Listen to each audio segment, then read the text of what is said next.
तो बच्चों, इस वीडियो में हम वर्कशीट नंबर 15 के प्रश्नों का हल करेंगे और साथ ही के साथ इन सभी प्रश्नों का हल पीडीएफ की फॉर्म में दिया है, जिसका लिंक नीचे डिस्क्रिप्शन में है, वहां से आप डाउनलोड कर सकते हैं। तो फर्स्ट पहले हम सभी प्रश्नों का हल करेंगे और इसी के साथ साथ टॉपिक को भी समझेंगे।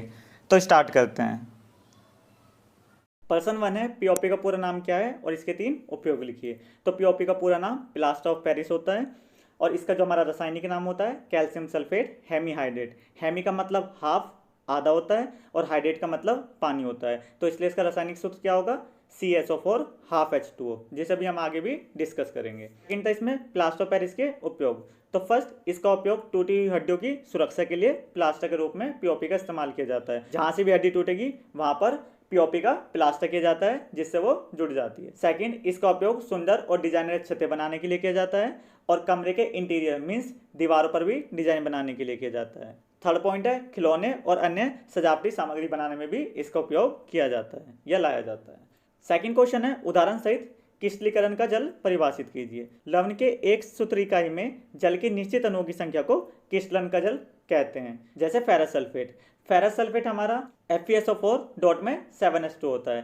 तो यहाँ पर हमारे फेरस सल्फेट में 7 अणु जल के हैं और जिन लवणों में जल के अणु उपस्थित होते हैं उन्हें आर्द्र लवण के रूप से भी जाना जाता है। जैसे यहाँ पर उदाहरण दे रखा है कॉपर सल्फेट। कॉपर सल्फेट के क्रिस्टल में जल के 5 अणुओं की उपस्थिति के कारण नीले दिखाई देते हैं। तो जितने भी हमारे लवण जिनमें जल के अणु उपस्थित होते हैं उन सारे लवण को आर्द्र लवण कहते हैं। जैसे हमारा सोडियम कार्बोनेट हो गया, जो हमने लास्ट वर्कशीट में पढ़ा था, Na2CO3 डॉट में 10H2O। तो इसमें 10H2O जल की उपस्थिति है, इसलिए ये भी आर्द्र लवण बोला जाएगा। थर्ड पर्सन है, प्लास्टर ऑफ पेरिस जिप्सम से कैसे प्राप्त करते हैं। तो अभी हमने पढ़ा था प्लास्टर ऑफ पेरिस का रासायनिक नाम कैल्शियम सल्फेट हेमीहाइड्रेट होता है और इसका रासायनिक सूत्र CSO4 हाफ H2 होता है। और जो हमारा जिप्सम है, जिप्सम का नाम कैल्शियम सल्फेट डाइहाइड्रेट होता है। डाई का मतलब 2 और हाइड्रेट का मतलब पानी, वाटर। तो इसलिए इसका फॉर्मूला क्या हो जाएगा, CSO4 डॉट में 2H2O।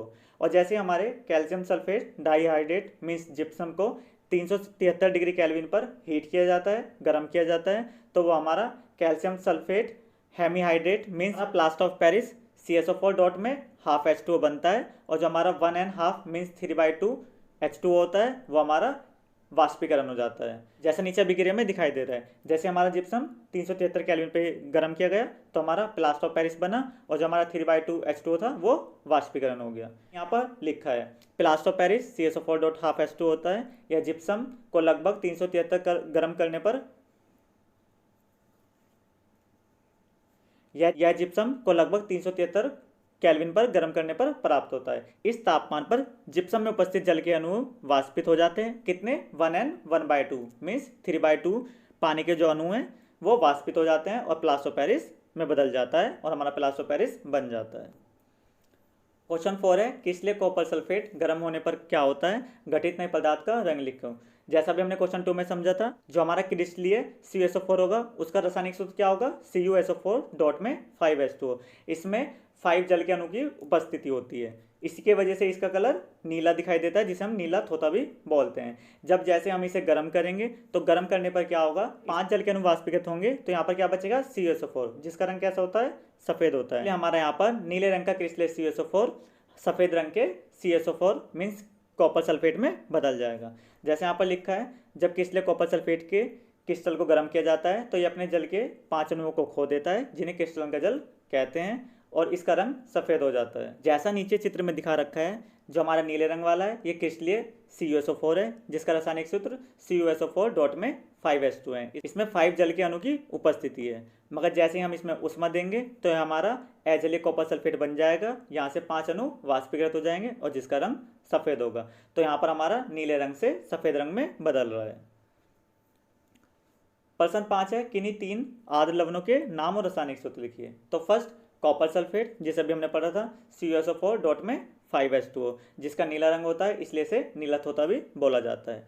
दूसरा सोडियम कार्बोनेट, जिसे हमने लास्ट वर्कशीट में पढ़ा था, इसका रासायनिक सूत्र Na2CO3 डॉट में 10H2 होता है। इसमें जल के अणु 10 होते हैं और इसका रंग सफ़ेद होता है, इसे धोने का सोडा भी बोला जाता है। और तीसरा जिप्सम, जैसा भी हमने लास्ट में पढ़ा था, इसका फॉर्मूला CSO4 डॉट में 2H2 होते हैं, इसमें जल के 2 अणु हैं और इसका रंग सफ़ेद होता है।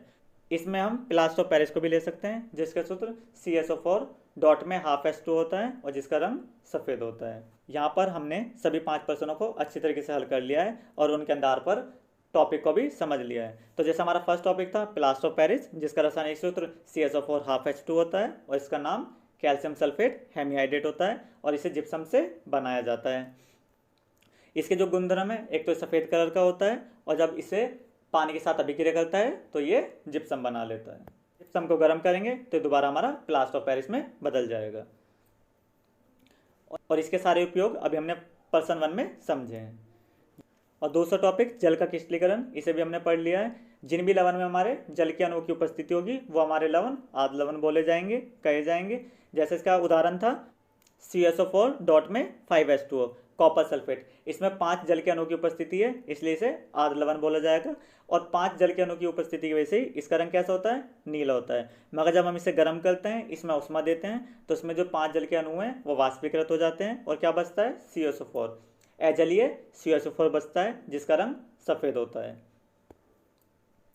और अंत में हमारे ये आर्द्र लवणों के नाम दे रखे हैं जिसे भी हमने लास्ट पर्सन में डिस्कस करे हैं। और इसी के साथ साथ हमारा फेरस सल्फेट भी आर्द्र लवण है। इसका रासायनिक सूत्र FeSO4 डॉट में 7H2 होता है जिसे हमने फर्स्ट चैप्टर रासायनिक अभिक्रियाएं एवं समीकरण में पढ़ा था।